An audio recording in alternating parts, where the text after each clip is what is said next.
back to the WagerTalk Podcast for the week ending October 22nd. We've got a big show tonight. We're going to bring back, by popular demand, VR, a.k.a. Vegas Runner, stops by. He's going to share some of the sharp money plays that he has seen in the accounts this week on some college and pro games.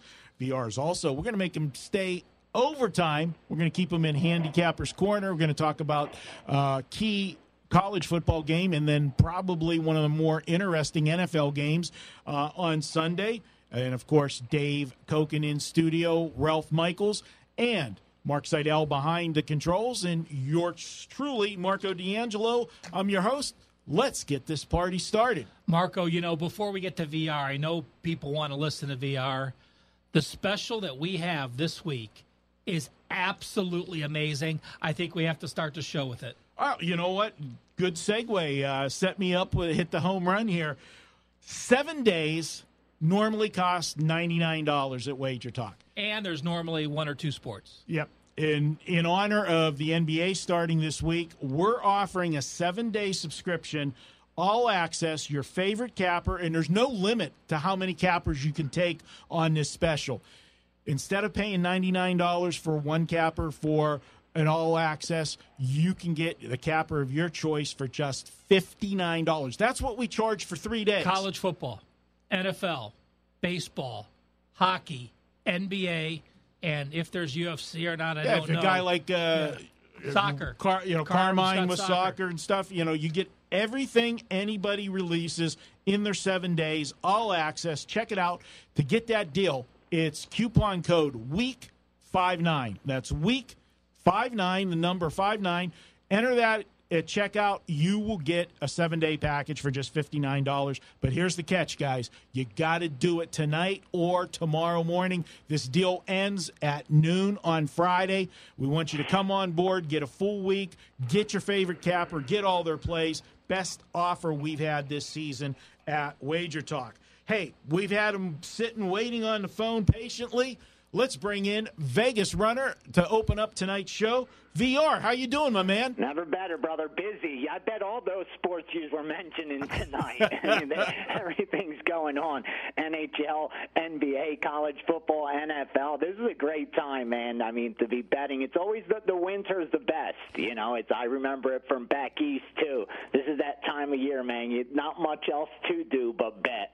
So, and the beauty of it as well, Ace, is that when you've got this time this season, the bookmakers, they got to go in 100 different directions. Oh, absolutely, dude. They got to cover everything, Marco. Then toss in those other sports, MMA, soccer, like you touched on, golf, everything. Yeah. How do they get it? They got to miss right a few all the things. Time, man. That's exactly. The thing. That's why they make mistakes, and more importantly, you could tell by the limits in a lot of sports. I always say, you want to see where a book's not confident, ask them where they're taking a bet, and same thing with a casino. If they're not willing to take a bet when they have a built-in edge, there's a reason for that, and they're not too confident in their numbers, and that's time to take advantage. Well, VR, we've had you on many times, and I'll just give a quick recap to our listeners. You have access to a lot of betting accounts. Some of the sharpest people, bettors in the world, you get accounts for, so you get to see what they're doing. We're going to start with college football. You sent me a list of some of the games that are getting hit early by the outfits. Tell us North Carolina, Syracuse. North Carolina coming off a big game last week. They got all their players back. The suspensions they had at the beginning of the season came out of that bye week and, gave Virginia Tech all they could handle. Where's the money coming this week in this game? Yeah, North Carolina right away got steamed. From plus 12 where Syracuse opened, went down to as low as 8.5, all the way down to Syracuse minus 8.5. I mean, multiple groups got involved on the underdog here, North Carolina. Then at 8.5, you saw some buyback. I actually saw that today after I had already sent you the stuff, so more or less this morning. I woke up to it and saw some Syracuse minus 8.5. That's not surprising. Anytime you have that huge of a middle, they're usually going to match manage risk a little bit. Not a big public game, I don't think, so I don't think the public's going to affect the line much on this game. It'll be all sharp action, especially it's an early one, 9:20, 12:20 Eastern. So I think it's all sharp money moving that line back and forth. But the real move, the early one, was multiple groups taking the points with North Carolina. Hey, VR, staying on that game, the totals moved quite a bit as well. Was that sharp money or just public money? Yeah, I didn't see that. I didn't see any of that in the accounts. I'm not surprised. Usually Syracuse gets over money and North Carolina gets over money. Perception's offense more than anything else. I wouldn't be surprised if that's just some sharps getting out ahead of the market or some, bettors getting, not like big syndicate money that's moved that. I even see it still like 66, 66 and a half in some spots. So it didn't really get steamed. Ohio State and, Gianni Detroit reached out to me and he's saying, why in the hell is Michigan and Michigan State at noon and Ohio State and Purdue's playing in prime time? That's the pool Ohio State has on national TV. Now they're going in. Ohio State has allowed 457 yards on defense their last 3 games. I think the side's been pretty stable. We've seen a big jump in the total. Is that connected with some sharp money? Yeah, the side and the total. And here's what happened here. The Ohio State side, usually those top-ranked teams get money right away because the public's going to bet them, and a lot of groups get out ahead of the market. And what I saw happen here was I saw Ohio State get hit on the screen through those books you see on screen at -12 where it opened. And right away the books adjusted it up to 14. And then through every off-screen account, and I'm telling you, every account that I give to the different groups hit the +14 on the Purdue side. So that was a simple case of setting up, getting Purdue as a 2-touchdown dog. And they bet that over as well, over 66, 66 and a half, and 67. That's why you're seeing as high as 69 right now. So they hit that at 3 different limit bets on the over. But that was a beautiful move, being able to get Purdue at 2 touchdowns by hitting a couple on-screen books for small money early in the week and getting it up to 14. Moving to an interesting game in the Pac-12, Colorado and Washington. Colorado, well, they finally got their first loss. Everybody were they a paper tiger, with that undefeated record so far. They went to USC, and USC handled them pretty easily. Final score, they got a late touchdown to make it look a little more respectable. Washington, they had that war last week with Oregon, and Washington now taking their second loss. Is this a team now that's done for the season? The dream crusher effect? Where's the money coming on this one, VR? Yeah, maybe. They were rolling really well for a while there against Colorado, and the money's all Washington, but it's public money. I think you're going to get late money coming in from the public more on this game. As far as the sharp money, they hit the under, and it's not surprising. 52, 51 and a half, and now you see it down to around 50. And if you look, every one of Colorado's games have gone under. Every one of Washington games have gone under except one. So you haven't made money betting the over in either of these two teams. I'm not surprised they steamed the under right away, but may have lost a little bit of its value where that line sits now as far as the total. Hey, VR, I think this last college game we're going to talk about is going to educate a lot of guys because Joe Public, I think, to the man, thinks that when you have sharp money, you're going to see these wide line moves. This is a game you want to talk about, Cal, Oregon State, that isn't a popular game, isn't ranked teams. The line hasn't moved that much. Cal's moved a half point. The total's moved a half point or maybe a point, but yet we're getting sharp money. Tell us about it. Yeah, I was surprised, too, because it didn't get that look of respect where you'll pick it off and be like, okay, the betting syndicates or that's a sharp play.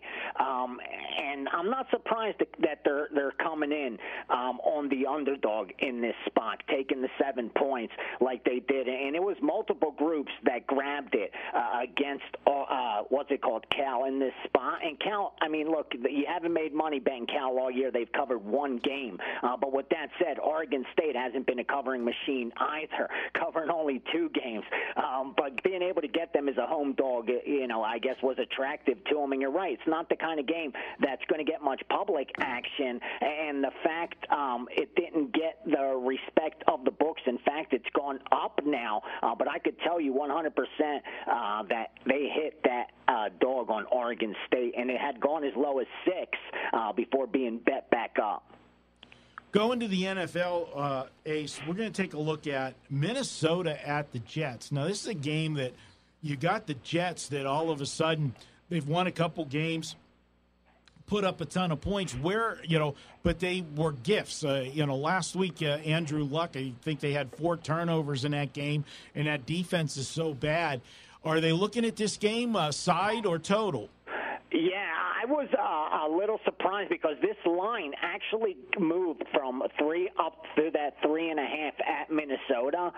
And it wasn't sharp money related. Like, I didn't see anything, any reason for that to go up to 3.5 on the side. It's the total where that really got steamed, and it got hit on the under. Right away at 46, you saw it go to 47, so somebody bet a limit bet got it over. But at that 47, multiple groups came in and hit that under, bet it all the way down to 46. I was surprised there. I don't know what you guys like, but it's now down to 46, and I thought this line would have continued to climb up, and more importantly, I thought they would be on the Jets, taking that 3.5. Maybe they will by Sunday, but so far it's just been on that under. Ace, I'll tease it a little bit. I can't give it away yet, but my best bet for this week on the podcast is in this game. And so be sure to stay tuned to the podcast, to the best bet section. You'll hear it. I'll tell you when we get off air.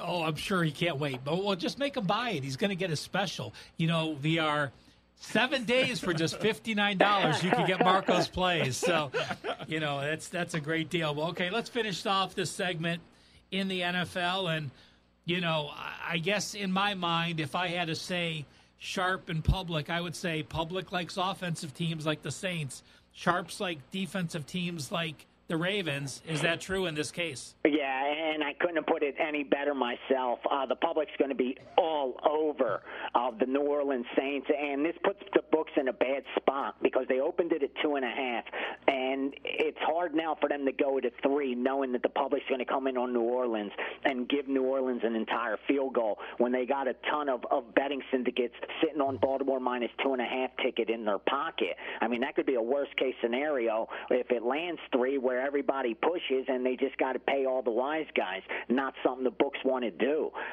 So they're kind of stuck at that 2.5. A couple have added 2.5 minus 15, minus 20. I think they'll be forced to go to 3 come Sunday.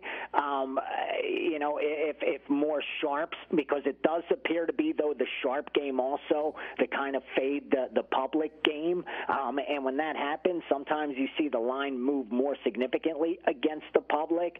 It'll be interesting to see if the books come off that 2.5. But yeah, this is so far where the wise guys are on the favorite and the public's going to be on the dog of the Saints. So a team you don't really get is an underdog too much. All right, good stuff, Ace. I want you to hang on with us. We're going to take a quick break. We're going to come back and dig deep into a couple games. We'll do a college game and an NFL game in the Handicappers Corner. That'll be up next here on the WagerTalk Podcast. It's Manic Monday, and that means every pick at WagerTalk.com is just $9. Get a play in any sport valued at up to $30 for just $9 each and every Monday at WagerTalk.com.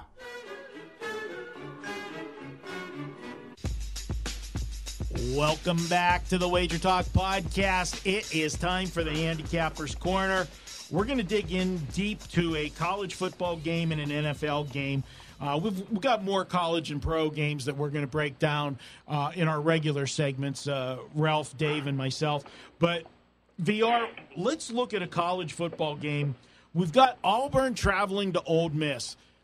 Auburn was a team that people thought was going to, contend for the SEC. Jared Stidham has gone backwards, in my opinion. Last year he came in as the transfer and played better in the first year in the system than he is in the second year of the system. And then Ole Miss has been up and down. What do we do with this Auburn team now that they've lost again? This is a team that had higher, expectations, and all of it is gone. Are they a play or a fade? No, they're a fade, and I'm going to tell you why. This is a beautiful setup that they did with Ole Miss as well. And listen, I was on the other side of this back in the day when I first started, running and betting for some of these betting syndicates. And what they do a lot of times, and I was telling Jason McIntyre this last week with a game exactly like this. So many are going to find themselves on the wrong side, and it could still end up winning, but they'll never even know they were on the wrong side, and that practice will be make them broke in the long run if they keep looking for sides like that. And what I mean by that is early in the week they put limit bets, small accounts, $300, $500 accounts on the Auburn side, and got that up through that key number of 3. And when that was the case, you saw through every big account off screen, nailing that Ole Miss side, +4, +3.5, all of it off screen, all of it through big accounts. Really like the Ole Miss side, and I agree with it. I mean, look, Auburn's on that downward trajectory, not a team I want to be backing right now. The last game they played, they lost by 6 points, and they were 15.5-point favorites at home. So for me, again, I could understand why they took the Ole Miss side. I love how they were able to get more than a field goal by tricking the sports books, getting them to move the line for them early in the week. And I think the public's going to come in on Auburn heavy, so the books aren't going to mind too much. As long as it doesn't land 3, I think they're going to be okay. But I agree. I like Ole Miss on this one as well. For those guys new to this podcast, VR is an incredible handicapper, especially in the UFC. And for those that watched FS1 and watched the pre-fight discussions, VR, you made an appearance live, and any stories about that? I mean, that shows the type of celebrity you really are out here in Vegas when it comes to UFC. No, it was a really good time, man. First, being able to be there in that arena for the McGregor-Khabib fight, that atmosphere was amazing. I mean, the place was absolutely electric. But then to have the access of, because I was on the FS1 show, I had to go for the call. They do like in the afternoon, you got to go in the back in the trailer, in the FS1 trailer, and they go through the whole show and stuff like that. And then your segment with the producers and so the fighters were in there, not dressed yet, not the fighters fighting, but the guys that were with me on the panel, and they were more interested. It's so funny in finding out about like sports betting, our world, and that's usually the case than us in their world. But it was amazing having that kind of access at an event like that. I mean, I've been here 20-plus years, and I covered the UFC and boxing, and I've done it for the Game and Today, and I've had a lot of, press credentials, so I've gone to a lot of great fights. But when you get to those mega fights like that, and just to be there is amazing, but then to have access like that, like I said, to me, that was just a once-in-a-lifetime opportunity. And it was a lot of fun, too. It was a good outcome also, seeing Khabib get the win. But it was a good night all the way around. I had a good time. You weren't one of the guys in the melee there jumping the cage, were you? No, I was up at the top. FS1 thing was up there in the rafters, brother. They had, so I had to stay up there. I didn't, have had seats down low or near the ring. So fortunately, I wasn't near that melee. It would have been nice to be near the cage for all the fights. But it was pretty, the arena, the way it's set up, you could see really well there. So, and for Fox, they had them in a pretty good spot based on where the cage was. So it was nice. I can't complain at all. And as much as they were getting for those tickets, not having to pay to be there was even better bonus. In a recap, I put you on the spot before that show, and I asked you what you thought the real line would be, regardless of where it would be getting McGregor in, and you made Khabib a 200 favorite. Congrats on that. And what did that line close at? Yeah, right there, baby. Even went as high as 220, and I heard, I didn't even know. I said yesterday, if they made a rematch line, they'd probably make Khabib minus 250, and someone said they already put one out offshore, and they have them at like minus 250 or 260. So, yeah, I'm not surprised. I thought I was being generous to McGregor at minus 200. Awesome. Let's get back and finish off this segment with an NFL game, and, the whole world watched New England and Kansas City, and Tom Brady was Tom Brady. And, I don't care if you're Kansas City or if you're New England. That was a big game the way this season has started.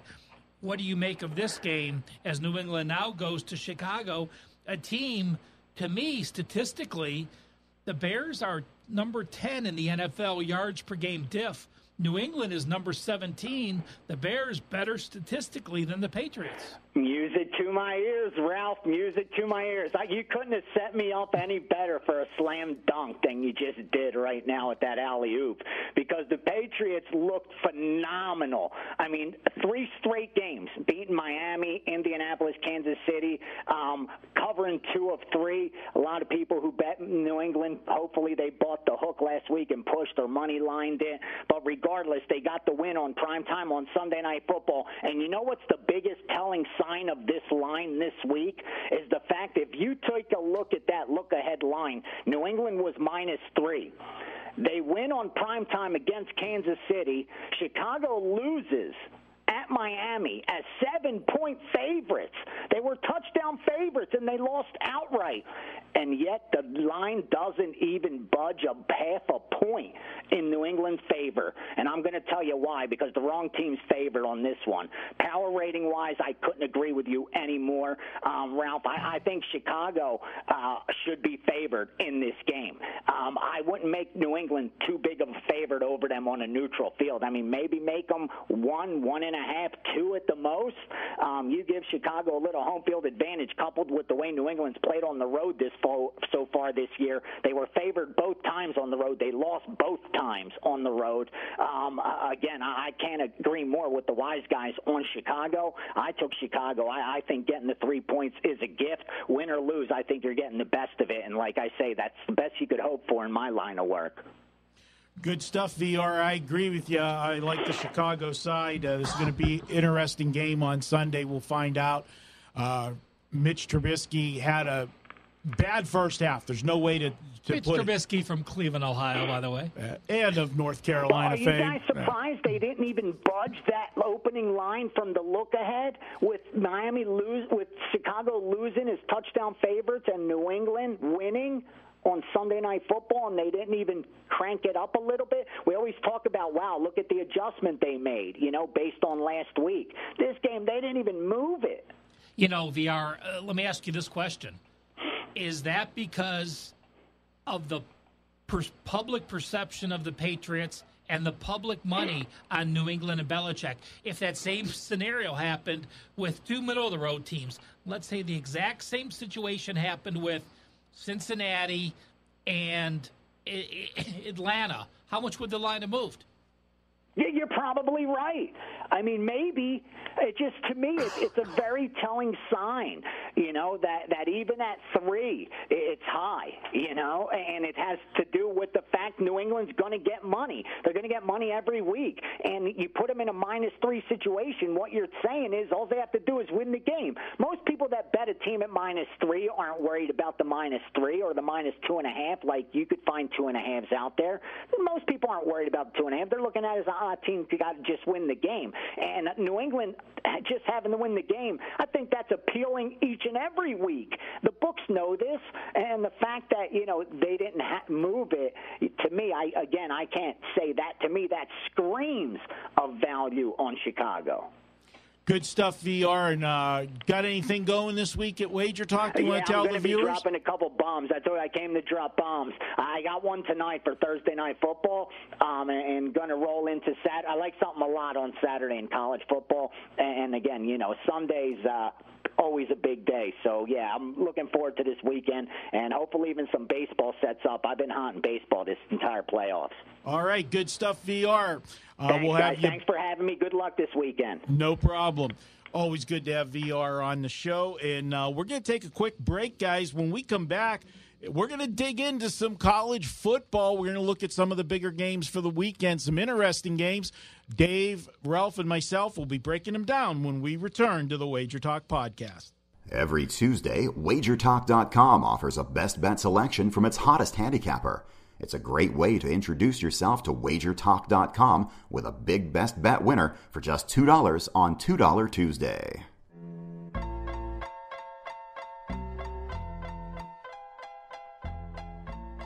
Welcome back to the WagerTalk Podcast. We're going to head to our college previews.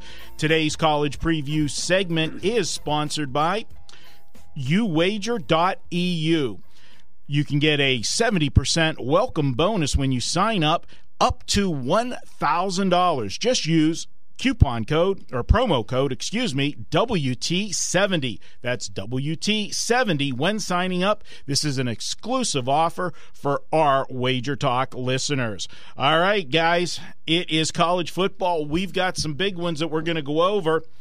Pac-12 last week. Big game between Oregon and Washington. Full disclosure, guys, I was on Washington on the wrong side.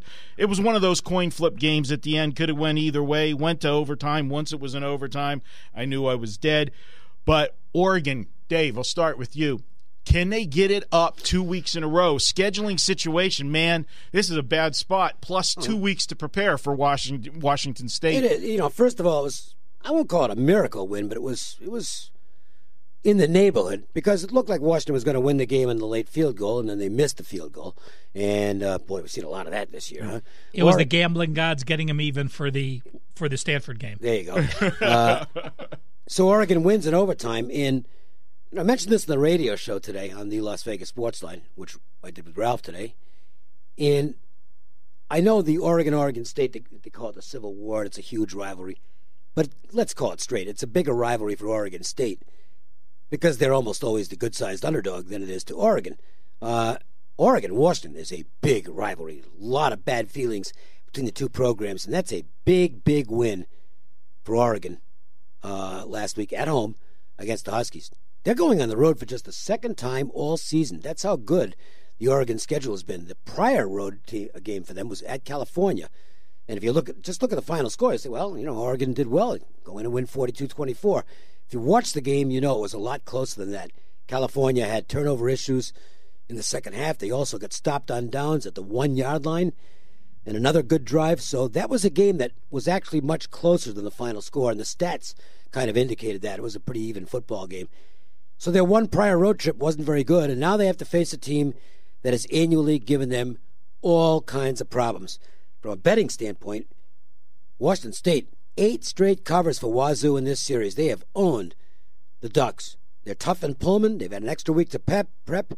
And I think there's a big intangible here, which is the fact that this is the ESPN Game Day location this week. First time ever, isn't it? I believe so. Pullman is going to be electric for this game.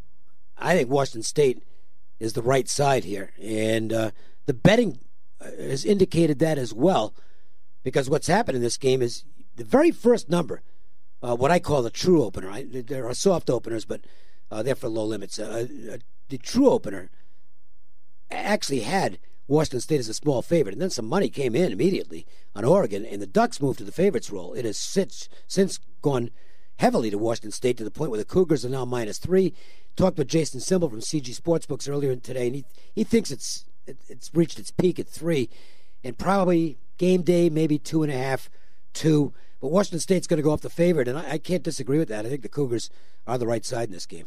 Yeah, that California game that you're talking about, Cal had 5 turnovers in that game. I had Cal in the game, and don't feel too bad about having lost it, because I watched the game, and, they just pretty much gave the game away. Ralph, when I kick it to you here, you look at Washington State, and when you think about Washington State and you think about Mike Leach, it's offense first. But actually, his defense hasn't played bad this year. And last week, Washington was able to slow down this Oregon offense that had been scoring points on everybody. In fact, Washington held them to a season low of 279 yards in that game. Can Washington State slow them down? Plus, Oregon got a couple injuries in that game last week. They're going to be down on offensive linemen. The one has been upgraded to probable, but still, it was a physical game. You know, I basically would just repeat everything Dave said. I completely agree with the analysis.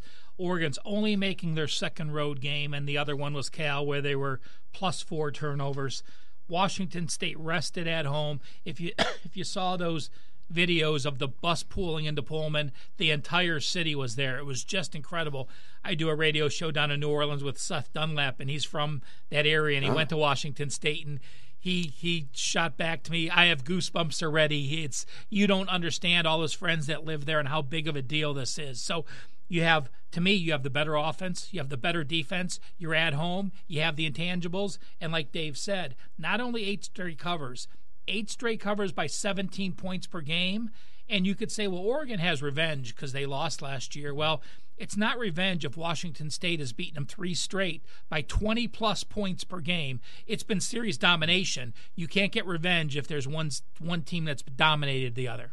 All right, well, I'll make it unanimous. I look to the Washington State side. I'm mad at myself that I slept on the number. I didn't think that this thing was going to I didn't think this was going to happen. Yeah, it caught me by surprise. And if it comes back down to 2 or 2.5, I think that I'll get back in. But I would be kicking myself if it lands on 3, and I would get the push. But, you could have had a winner.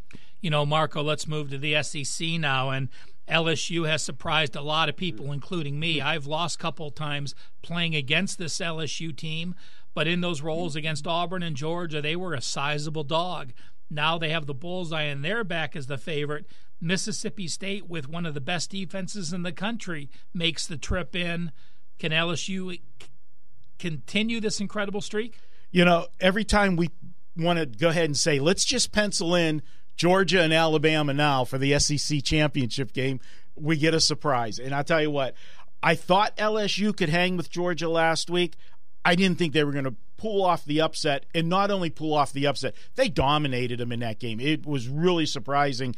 LSU, we always know it's the defense, but this year, LSU, they're actually getting some offensive play. Burrows, the transfer from Ohio State, not spectacular, but he's better than anything they've had recently, and he's getting the offense going. But, guys, you talk about emotion and situational handicapping, and for me, I have to step in front of LSU here. This is a spot where Mississippi State comes in. They've had 2 weeks to prepare. You got LSU coming off one of the biggest wins since Ed Orgeron's been there at LSU, knocking off Georgia in that game. The only thing that would be bigger would be Alabama.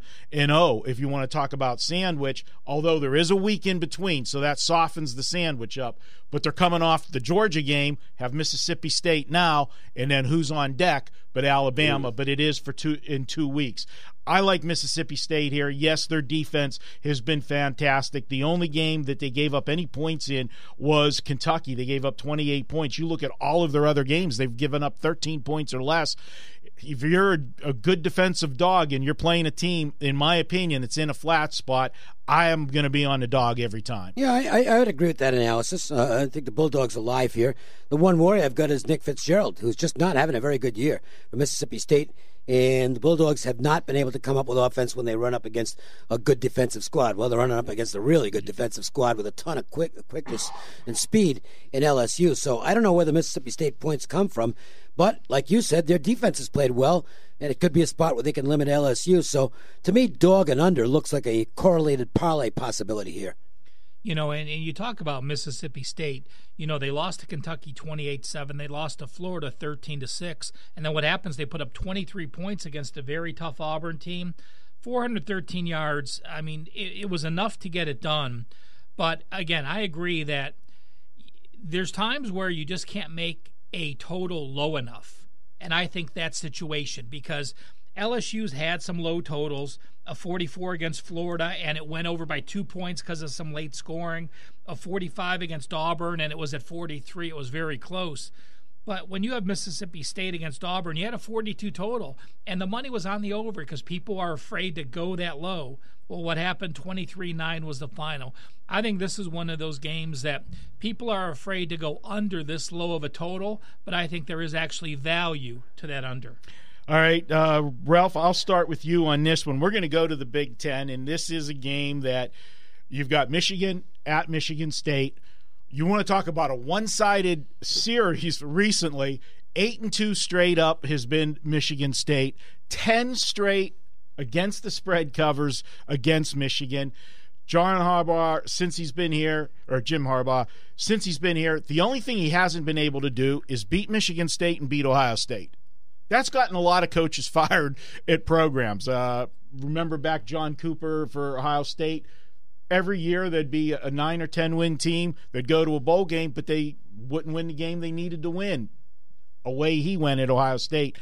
This is the year, I'll ask you, is this the year that he gets the monkey off his back and beats Michigan State? You know, as an Ohio State fan, it's tough for me to give out a play on that team up north. But, I look at this and, ever since the streak, the 10 straight covers started once Hart brought out the little brother system, and from that game on, it's been 10 straight. But Michigan State played a physical game against Penn State. They were missing 6 key players on offense, including 3. Some of those may be back, some may not be back. You're playing a back-to-back physical game against a Michigan team that has 4 of its opponents to season lows. And if you can play Wisconsin, I don't care if it's at home or on the road, hold them to 283 yards. I believe in that defense. I think Michigan State is just going to be too beat up, and Michigan pulls away in this game. Well, this is one of those games where the guys who use the trends and some statistics, rushing yardage on the ground, defensively, they're gonna be on Michigan State. They're going to have to be on Michigan State because they've owned the series, and they're giving up 62 yards a game on the ground, which is the best of the nation. 2.5. Yeah, it's fantastic. I always respect those numbers, and that's what's going to keep me off the game because the matchup, to me, favors Michigan. Michigan has opened their offense up, and I think you can throw on Michigan State. I don't put all that much into the Penn State game because it was a terrible spot for the Nittany Lions. It really was. I mean, they're coming out of that Ohio State game, and no matter what the speech was from James Franklin, that was a horrible loss, a really demoralizing loss. And even good teams, really good teams, are going to have problems bouncing back from spots like that. So, and I think it's still with Penn State. I would not necessarily be saying, well, okay, they should be fine now. Penn State could have more problems this week. We'll wait and see. But I'm primarily a matchup guy, and in doing the matchup, especially with all the injuries on the Michigan State side, which are still there, I think Michigan's got a chance to nail him here and nail him pretty good. But because of the fact that I do have to at least give some regard to the series history and some regard to that rushing defense, I don't like laying points in a good rushing defenses. It's not a winning formula. I'll stay out of the game, and that's a strong pass for me because I think you've got a real conflict here in terms of the matchup and then the statistical analysis. Well, you look at the defense, and everybody's talking about that Michigan State rushing defense. However, they actually went up against a good offense last week, and I consider Michigan a real good offense this week. Penn State rushed for 205 yards on 32 carries. That's a pretty good average. That slaughters that 2.5 yards per carry that they were doing against the softer schedule. I know that, a defensive home dog, people like to look at the rivalry. And generally, when it comes to statistics, Ralph, when we get to Thanksgiving weekend and you have all those rivalries, I close my stat books that weekend because rivalries are totally different. One team's out of it, one team's in it, they're playing for pride or whatever. But when you have a rivalry this big and it's in the middle of the season, the stats do mean something. And to me, I just think Michigan's got too much on the offensive side. I think Michigan State's played a softer schedule. And again, they played a good team in Penn State that was in a horrible spot, and Penn State put up yardage and should have beat them. Michigan State was still going to get the cover no matter the way that game went, but they should not have won the game. Penn State had it to win. I like Michigan here. I'm going to lay the points with them. I think they get it done. You know, Dave, you make a great point. Even though you like a team, you have to look at the other side and what technicals or what stats lean to the other side. And no matter what you want to say, yes, Michigan's gotten better since the Notre Dame game. Oh, no question. But they still went to Northwestern and only won 20-17. But, you know, that's Northwestern. That's typical Northwestern. Yeah. Northwestern always plays to... But that's a lot like Michigan State, too. Northwestern always plays to the level of their competition. I mean, Northwestern and Michigan State to me are a lot the same teams. Yep. Now, Northwestern's throwing a lot more than Michigan State. Well, they have to because they can't run at all. But Michigan is 0-2 as an away favorite this year. And Michigan State, over the last 4 years, only been a home dog 3 times. They've gone 2-1 against the spread.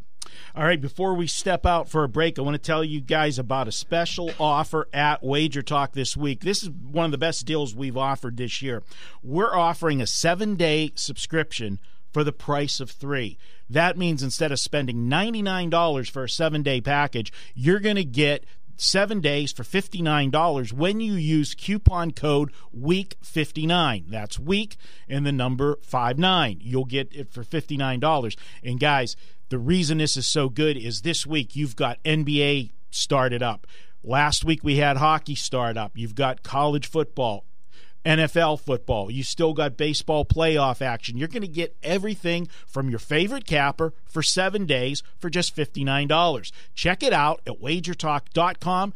Note, this deal ends Friday at noon. You've got to act by Friday at noon to get this special offer. All right, we're going to step out for a quick break. When we come back, we're heading to the NFL. We're going to break down 3 of the biggest games on the weekend card. That's up next here on the Wager Talk Podcast.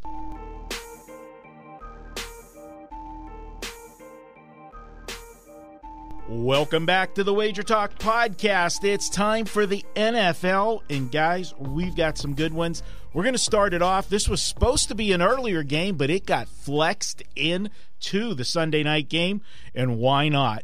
Everybody wants to see Pat Mahomes after last week. I'll kick it to you, Ralph. You look at this one. I've been not bashing, I'm giving you his credit, but I keep saying this is the spot where you want to step in front of him. Going to New England, everything else. I got to give the kid credit. He went in on the biggest stage, Sunday Night Football, New England, Foxborough, Tom Brady, the living legend. They fell behind, but this kid didn't, he didn't get rattled. He came back and brought the team all the way back and had the lead late. The only mistake he made in the game was scoring the 75-yard touchdown pass with 3 minutes left. I tweeted out immediately.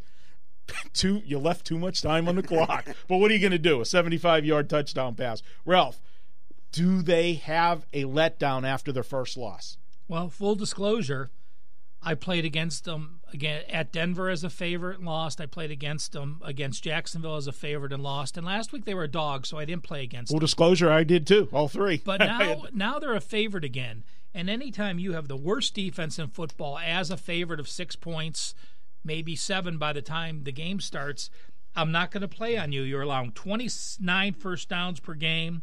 You're allowing 5.4 yards per carry. You're allowing 63% completions.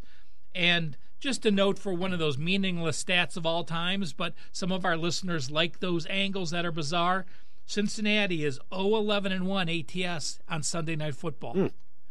Well, but you know why? A lot of those were Pittsburgh games. But I'll tell you why. Yeah. Because Sunday Night Football is the closest thing you'll get in the regular season to a playoff game, and there's nobody you want less than Marvin Lewis in a playoff game. And Andy Dalton. Fair enough. What? And Andy Dalton. That's a good combo between those two. Well, guess what? This is going to have a playoff game atmosphere, and I don't want the Bengals. And I don't want them off that loss last week because of the 2 losses that these teams incurred last week. I don't think Kansas City's going to feel that bad coming out of New England. It's like we proved ourselves in this game. We're legit. Bengals, same old story. They find a way to lose to Pittsburgh every freaking time they play them. And they did it again last week. This is a game they should have won the game. And they blew it. and they didn't even cover. They had the lead. They had the lead late, but you look knew at the they were stats, going to lose the game. But the stats in the game, Pittsburgh dominated. Yeah, I know, the game. I know. But the thing is, you're in a position to win the game. But I don't know anybody. I literally don't know anybody who, as that game was winding down, actually thought the Bengals were going to win the game. And they did what the Bengals always seem to do, which is fall apart when it matters the most. And there goes Pittsburgh down the field. See you later. 28-21. Goodbye. This team doesn't win big games. So you can look at all the analysis you want here. And then there's that one that stands out above the rest, which is that the Bengals never win when it counts. And I kind of think this one counts. I don't play my sides in the NFL till late in the week, so I'm not going to lock myself in anything here. But I would find it very unlikely that I'd be on the Bengals. Probably not going to lay the number with the Chiefs. Tell you what, though, check the weather, and assuming it's okay, who's going to stop anybody in this game? Yeah, looks like a shootout. It's one of those, Dave, we're getting to the point in the NFL. I mean, this total's at 58.5, and we're not even really blinking our eye when we see these. We're going to get, what's the record? Is it 61? 61's that record's going to get broken this year. It's going to be Rams KC in Mexico, probably. I was on a show this morning, and on the air as I was looking up, I did look it up in our database at WagerTalk. You look at the NFL Matrix.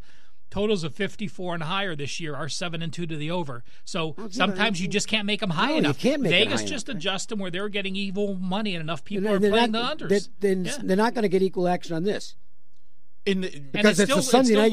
It's a Sunday night game, and there's going to be a ton of parlays with either side in the over. Probably more Kansas City and over. They'll tease Kansas City down just to win the game. That'll be the play as far as the teaser goes, because there's more chance of Cincinnati getting routed because of the way the Kansas City offense is than people. Besides which, people way more bets as far as teasers are concerned. Way more teasing favorites down than teasing dogs up. Absolutely. You look at this one, guys. But I gotta ask. We know that Kansas City defense, they can't stop anybody. Can Andy Dalton, stop Blake Bortles? No, Blake Bortles stopped Blake Bortles. I just 3 weeks. How many times can we, like in horse racing, we say you can't race a horse on his toes every week. You got to give him an easy trip sometime. You're going to break the horse down. Kansas City has played the Monday night game against Denver. Then they come back home off of the short week against supposed one of the best defenses in the league, Jacksonville, another statement game for them. Then have the TV game against New England. Now they get flexed into the Sunday night game, and their next game is Denver. That's another huge game. Even though Denver's down, it's a division game. I don't know if they're looking at it. That might be a game where the Denver's taken more seriously than Kansas City. I think the Chiefs might be looking. That could be a look-ahead spot. It could be, but the fact is, Denver gave them the toughest game this year that they did. But it was in Mile High. Yeah. So I mean, I hate to do it, but one more time I'm going to be going against them. I can't lay the points here, and you're paying a premium. If you look back, they were -6, the same number to San Francisco on this same field. I'm sorry, if we put San Francisco and Cincinnati on a neutral field, I'm not making San Francisco a pick 'em. I'm going to take a little issue with that, because at that time San Francisco is healthier than they are now. They are, but would you still have put San Francisco over Cincinnati at 3 games into the season? Because Cincy got off to a good start. I would have, because first of all, I think Cincinnati's a fraud. And I didn't think the 49ers had started slowly, but remember, the Minnesota game, they beat themselves. And I think they won the game after that. So, I thought at that time San Francisco and Cincinnati were relatively close. They're not now, obviously, because the 49ers, I think the trainer's even hurt. Their injury list is unbelievable. Well, we'll be talking about that in a little bit. All right, so we got one more time. Pat Mahomes can run me over. Let's go to the next game. In this one here, Carolina and Philadelphia. Guys, I think this was last week watching that Carolina-Washington game. Washington got the win, but as I'm watching that game and I'm looking at the box score afterwards, Carolina should have won that game, in my opinion. Sure. I mean, it's a 17-0 game because there were turnovers early, and after that, Carolina just took the game over. Fortunately, the Redskins made one good stand on defense, which was the last stand. Fortunately, because I had the Redskins in the game, and and I'm glad I won it. But, Carolina was the better football team. The thing here, though, is, and this is, I don't know that this is the case. I don't want to diminish the Eagles' rout of the Giants and just say, well, the Giants suck. They do. But it also might have been the buy sign on what is still a really good Philadelphia team. They are the defending Super Bowl champions. And I think the hangover might finally be gone. They played well in the game. Because again, I know they were playing the Giants, and the Giants have a multitude of problems. But the defense isn't that bad. Yeah, and let's not take away from how well the Eagles performed in that game. They looked, for the first time this year, really looked like the team we saw last year. That to me is, it's not a run to the window and buy sign in Philadelphia, but it's enough to stop me from saying that there's still sell signs on Philadelphia. They are starting to get back to where they were. Ralph, I agree with Dave that it's the buy sign for me. And Carson Wentz, let's not forget, that injury last year occurred late in the season. Right. Most players take a full year to come back from that injury. He came back the third week of the season. And he's back. And he's come, and each week you could see more and more. And last week was, one of his better games, and it was on the short week. He came back to me that, and now he gets the 10 days between. I like Philadelphia in this game, Ralph. You got to tell me if I'm wrong here. No, again, I agree as well. You look at Carolina, they beat a bad Dallas team. Dallas started off very slow at home week one. They beat a Cincinnati team that's not very good. They beat a Giants team that's not very good. Those are their three wins. They needed a miracle kick to beat the Giants. And all three of those were at home. You look at their two road games. They lose to Atlanta by a touchdown. They lose to Washington by 6. So now they're going on back-to-back road games. Philly with the extra rest. Wentz now with an 8-1 ratio, completing 68%. I'm on Philly. Yeah, and you look at this Philadelphia defense. They've only allowed one opponent to rush against them. They've held everybody else to like 75 yards or less, but it was ironically last week the Giants were the team that ran on them and rushed for a short week, like we talked about. Saquon Barkley's going to run it almost. You're on the road on a short week. If there's a week you're going to do it on, that really is the reason. And we know if Carolina's not, if they're not running the football, Cam Newton's not the same quarterback if they're not running the football well. So if Philly shuts that run down, I think this is going to be a long afternoon for Carolina. Marco, let's move out west. And the Rams clearly are now the best team in football. Some smart man told me in the summer, bet the Rams to win the Super Bowl and bet Goff to win the MVP. And I listened to half of that information. That, of course, is Mr. Dave Cokin. But tell us about what your thoughts are on the Rams playing on the road for a third straight week after playing at Seattle, after playing at Denver. They're the first team in over 30 years to be a 10-point road favorite in their third straight road game. Wow. Is there any track record on that? I mean, the third straight road game as a whole is 13-12 ATS, so actually 500. But when you looked at the way favorites, when it got over 7, there was only one team in 30 years, and when it got to 9, nobody's been that big of a favorite on a third straight road game. Yeah. Well, Baltimore had a third straight road game, and it didn't hurt them last week. They absolutely it was 500 in the general. And, road games now, if you have a full 7 days, you're flying in a jet, watching a movie, it's no big deal. You get off and you're playing. It's not like the old days. This is L.A. to San Francisco, too. It's not really, a road trip. This is one of those ones you could have did a bus trip back in the old days. Well, but the old days are the old days. I mean, it's night and day.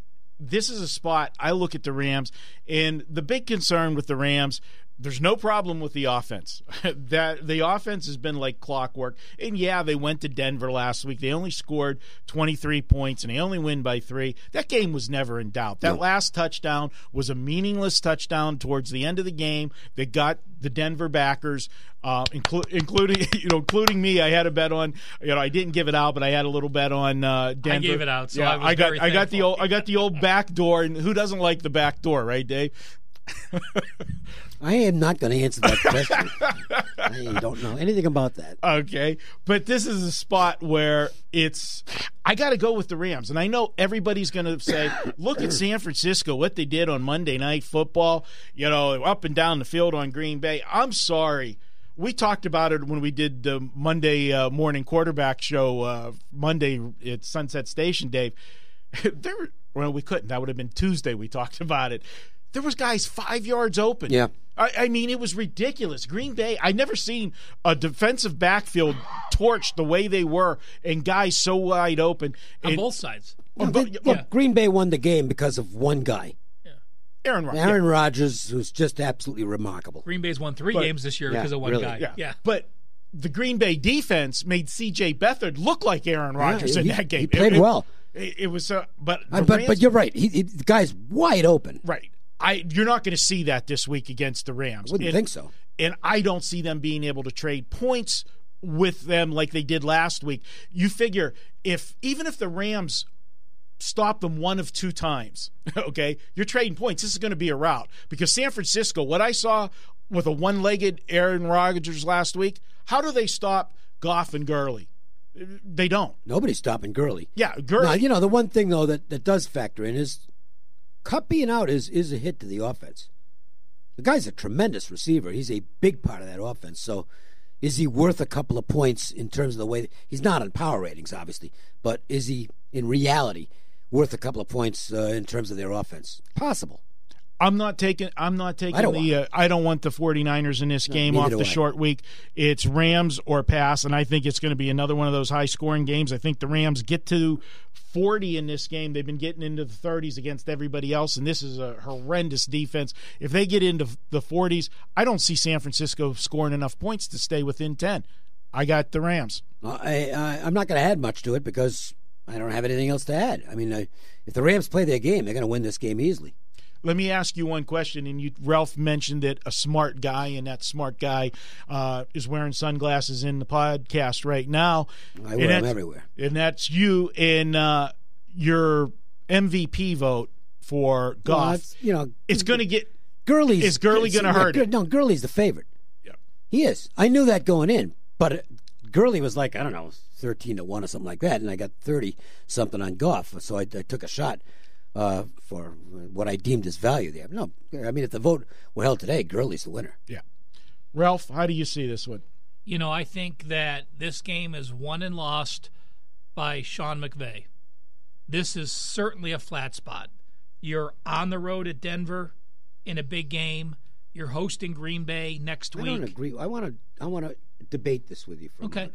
I think the divisional game against the 49ers is a national TV, more of a spotlight, is a much bigger game. But that's not. They flexed it out. Remember. But it's still the 49ers. Yeah. It's still an old rivalry. The Broncos are not, and the Broncos are not. They're not getting anybody excited right now to play them. The Broncos suck. Okay, the Rams played that game like they knew they had no chance of losing it, and that's the way the game played out. So I don't agree that there's any letdown here. In fact, I think it's the opposite. Okay. I think Denver was their letdown. Now, granted, they've got Green Bay at home up next, and what's that over under going to be? Well, that could be the 60. Yeah, that could be the 61 there. Well, I'm not as down on the 49ers, and yes, Beathard had wide open passes, but you got to remember, you look at the Arizona game and you say, well, hell, they lost by 10 to Arizona. They suck. But they had a 447 to 220 edge. They just had -5 turnovers. There's not a team in the NFL that's going to win -5 turnovers. Turnovers were the issue. There's a team that can tie when they're -5 turnovers. That's what the Steelers. Steve and I talked the only 3 teams we would never play. Yeah. And I know they're in that range. So I am just, I'm afraid to step in front of the Rams. I was afraid last week to step in the Rams, and I'm not going to be on the San Francisco side.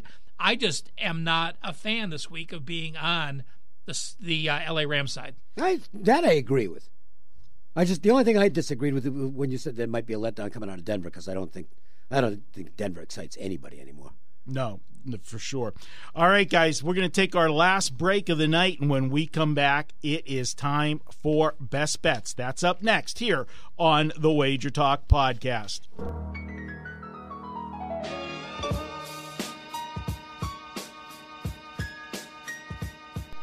Welcome back to the WagerTalk Podcast. You know what time it is. It is best bet time, and I want to just remind you guys one more time about that special offer at WagerTalk this week. 7 days for the price of 3. You can't beat it.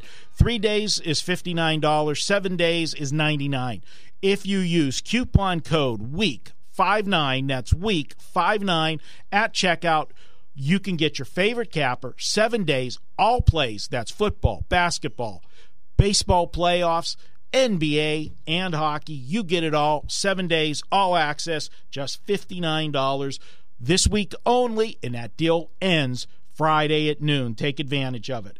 All right, guys, best bets last week. Dave had the week off, a little under the weather last week.